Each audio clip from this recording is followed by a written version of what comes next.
All right, guys, going live again for kind of the second try here. If you guys weren't there for that, good. You didn't miss that much. Kind of just dropped off there. I'm not sure what happened. Trying to go live on Twitter and YouTube, so possibly that was the reason why. Trying to help as many users as possible. But just to recap, I was getting into the kind of the ownership there, talking about the leverage and fades there. One interesting thing to me is that really over the past year or so, DraftKings themselves has done a really good job at just pricing the slates. It's no longer like the time when I would look good for not playing the top rated player on the DraftKings player pool. Because for a long time, it was just like they were going based off of name value. But recently, over the past year, they've been really good about how they priced their player pool. So like Sam Burns, to me, is the top play this week. And he's priced that way. And it seems kind of weird to say now, especially to people that might be new to PGA DFS. But for the longest time, you could get the best play on the board for like the 5th, 6th, or 7th highest priced player in the slate, which recently that hasn't been the case, which honestly, good job on DraftKings. It was kind of annoying that that stuff would happen. They've been much better at not valuing name value or not overvaluing it. So I do appreciate that. Just as this live stream goes, if it is cutting in or out, just let me know because, well, I want to make sure we're doing good stuff here. Let's get into just real quick the fades, ownership, and the fades and ownership leverage. So here we go. Get into ownership leverage. So one thing that I want to point out is just the players that are the highest projected ownership and just tell you guys if they're overvalued or undervalued or properly valued. And for the most part, this week, everyone is properly valued. There's no one that's really overvalued except for Brooks Koepka, which the reason why you're playing Brooks Koepka is not because he's an elite play. You're playing him because he can be an elite play, especially if you look at kind of the secondary stats. Long course, par 70 courses, long iron, hard scoring conditions. That's the things that would make you like Brooks Koepka. So I get why some people are on him, 13% ownership. They're chasing that upside with him. He is at a soft price point. That does interest you a little bit. I get that, but yeah, he's currently being overvalued a little bit. And kind of same thing for Matthew Wolff for the same reasons. Matthew Wolff is kind of priced up. He's priced up at a price point that makes him have to finish top 5, which he easily could. Heck, he could easily win it this week. He's another one that does rank out well if you look at those secondary stats. Obviously, 2 straight good tournaments in a row for him, but just overall, long-term data tells us that, you know, he is being overvalued a little bit this week, but it's nothing too alarming. 39th is not crazy, but I will say Harold Varner being overvalued a little bit. Top 20 rank play in the 9 to 5 model, so not like I think he's a bad play, but 14% ownership, that's a little bit juiced up too much, I think. Gooch and Wise look like really good plays, but everyone else seems to think that too. How do you approach guys like that who seem to be good plays but also reflect their ownership? So this is a great question. They're Patriots fan. I've seen you in here a bunch. What's going on, man?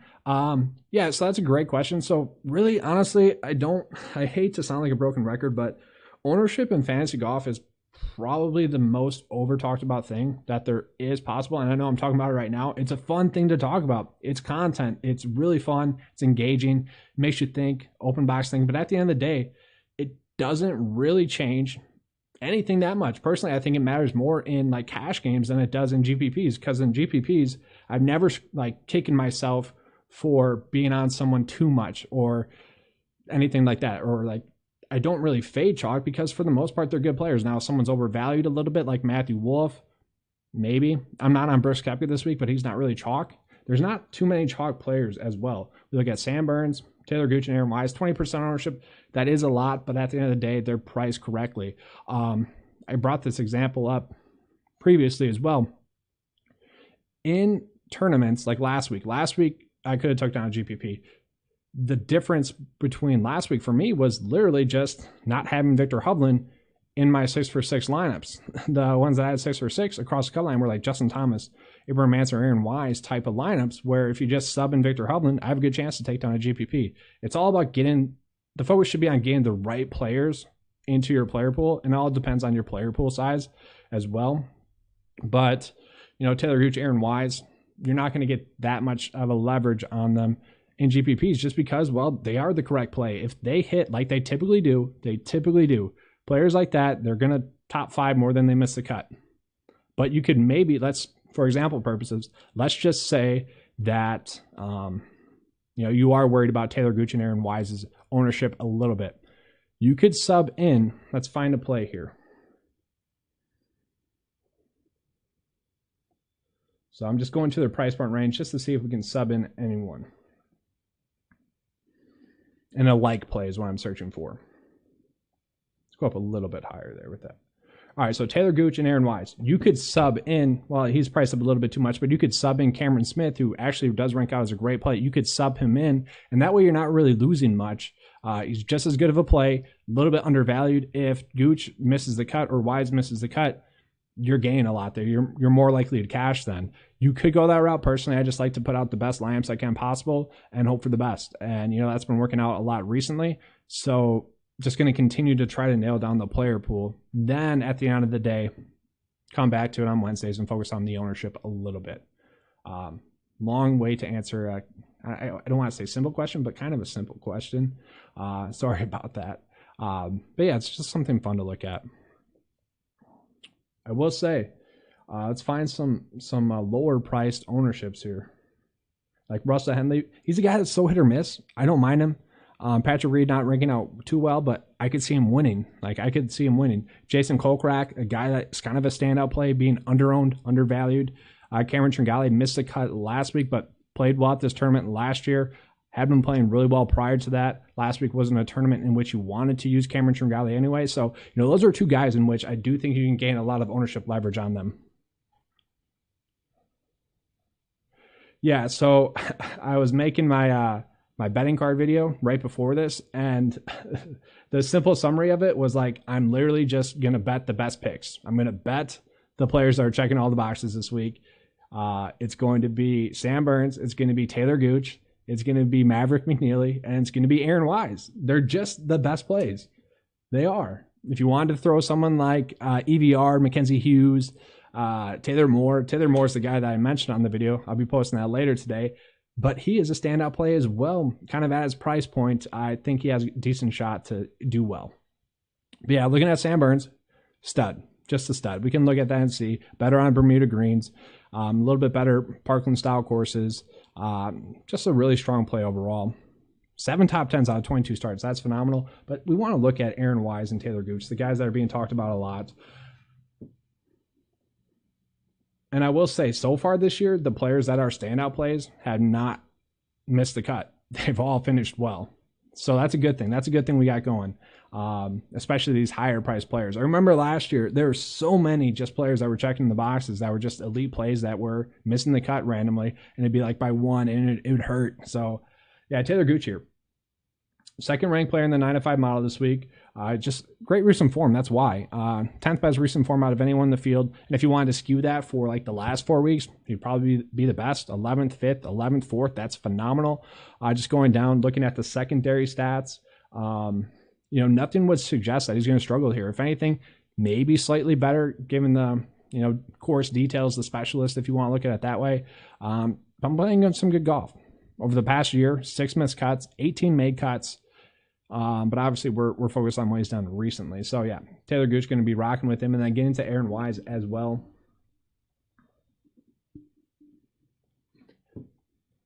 I mean, it's just tough. It's tough to pass up on elite plays like this. 6th in the model, does struggle a little bit on Bermuda greens over the past year. That could be a worry, but we look at the course length, short or long courses. He's gaining strokes on the field, guys. His average strokes gain total 56th over the past year. But if we look at over the past year, his average strokes gain total rank is 37th. So that means significantly better on this type of course. That is a play that, is kind of sticking out to me. If he does struggle, and this is kind of where maybe if you're trying to pick between the two, this is how I would kind of use this tool, is that, all right, we see that Taylor Gooch, none of the secondary stats suggest that he's going to struggle. Whereas Aaron Wise, some of the secondary stats suggest that he could struggle. I'm not saying that he's going to, but if he does struggle, we're going to come back to this. We're going to come back to this stat. Okay. And then event type, a little bit worse than full tournament field events. Oh, well. Rough height, that's interesting here. Rough height, so it's like 2 inches. It's supposed to be easy to hit out of. Kind of struggled and easy to hit out of rough. That is just strange to me. That's just a weird thing. Then the number of water hazards as well. I think this is just kind of a weird random data thing here. Like, I don't think we should worry about these two stats. It's just something interesting, something that after the fact, hindsight, we could look at and see, oh, that's why I struggled. So interesting stuff there with Aaron Wise for sure. But I think he's a great play. I do. Two players that I think you could pivot to, though. I did mention Cameron Smith. Show you guys why he's popping up a lot, why he's a good play. So 13%, that is kind of high. We look at that recent form, pretty strong recent form, and that's why he's getting juiced up here. Strong recent form. And then we look at kind of just overall, nothing alarming about him as a play. 3 missed cuts, 16 made cuts. We look at over half of his starts have been top 25 finishes. I think that's why he's grading out really well in the 9-5 model. And then 7 top 10s as well. Average finish at 32nd in the field. I mean, that is phenomenal there for Cameron Smith. So you could easily pivot to him if you guys are worried about ownership a little bit. That's kind of going back to that leverage rank, is that he is really standing out leverage-wise there. So interesting stuff there. I got about 4 minutes here for you guys left. I'm sorry. I know there's a little bit of a glitch. I think it was just an internet connection thing. Kind of cut off the stream for a good 5 minutes. Had to redo it. So make sure to get in your questions here for the last 4 minutes, or else I'm going to be heading out of here pretty shortly. Pretty soon.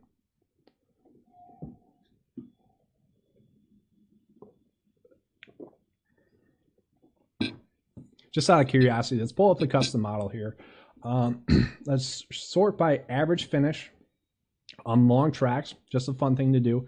And I'm going by average finish on long tracks because we do see a lot of long tracks be on tournaments in which we don't have the strokes gain data for. So just something I want to look at. So Taylor Moore has had 1 start on a long track, small sample size, so I'm not even going to include him in here. And this is something I tweeted out as well, but Patrick Reed really standing out there. I want to point that out. Patrick Reed really standing out there. I really want to pull up Terrell Hatton there as well, really standing out as a guy that does well on long courses. Okay, and then we kind of go back here. Let's say harder scoring events. Let's just take a peek at that. Who else is popping up there? Patrick Reed popping up there as well. Brooks Koepka was there. Terrell Hatton was there. We're seeing these same names pop up. So it wouldn't shock me if those guys go on and play well. You know, these secondary stats are us pretty much looking at it and saying, hey, I'm betting on long-term over short-term. These guys will eventually figure it out. And that's kind of what you're looking at here. And that's why people tend to look at these stats a little bit more than they should, but it's fun to look at. It does tell you that eventually these guys are going to figure it out. And I do think these are great to use in 50-50 decisions. How is Sanjay M looking? Dude, Sanjay M is looking good. He is looking really good. And this is the struggle for me this week. It really is. Going back to it, DraftKings has done such a phenomenal job with their pricing lately. It is, or just not DraftKings, the fantasy golf community, I guess, whoever does that, it pretty much comes down to odds, let's be honest. So wherever like FanDuel, DraftKings, and even Yahoo have been pulling in their odds from to make the salaries here, been doing a much better job over the past year, because before there were so many head scratchers, where now they're just doing a good job. So Sanjay M, 4th best pick in the 9-5 model. I think he is the 4th highest priced player on the slate, maybe the 3rd highest priced player on the slate. The worry with him is that he had a 50th place finish here at this event last year. Now, if we go back to last year at this time, Sanjay M was not playing like the best golf he had been playing. It was kind of a weird lull in his career where he was not playing great, not playing good, just kind of even keel. I think that's more of what that tells us there. But if we look at the key stats, 2nd best staff in the field, we can see recent form has been solid. 24th, 16th, 3rd, 20th, 31st, 1st, 9th. Sanjay M really looking good there. We can see a little bit worse of a putter on Bermuda greens, but everything else pretty much even keel there. He's one of those guys where if you just play every week, you're pretty much locking in a made cut. So I really don't mind doing that. I go back to like Seamus Power for me. I like to play these guys until they fail me, and Sanjay M has been on that list for like 2 years now. I pretty much play Sanjay M in every tournament that he's in, regardless of price point, because, well, you're pretty much locking in a made cut, which is nice to have. There are some tournaments, obviously, where not as favorable, don't have as much ownership exposure to him. But this week, I think I have him as a mid-exposure play, like top 10 rated play in the player pool, obviously 4th best pick in the 9-5 model. I think he has the best percentage chance to make the cut as well.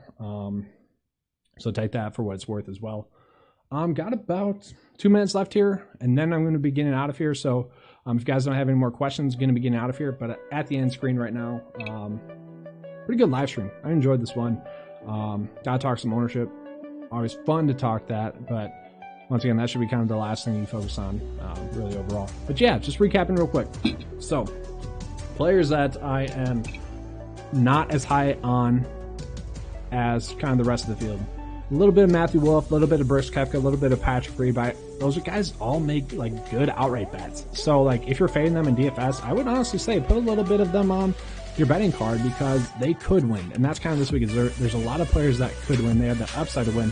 In PGA DFS, obviously I focus on the players that have the most likelihood to make the cut, and thus top 25, that's top 10. Set yourself up really well. What happened to my boy Sebastian Munoz? He was Mr. Fall Golf for a long time. Sebastian Munoz. I can't do it. I can't do it with a player like Sebastian Munoz until we see it there, Lawrence. Yeah, I know. Sebastian Munoz, he was just like a plug and play for a good 4 months, a year ago at this time, pretty much. Him and like Russell Knox. I don't know if you remember that. Russell Knox at this time of year used to dominate as well. Russell Knox played well last week. Kind of interesting stuff there for Russell Knox.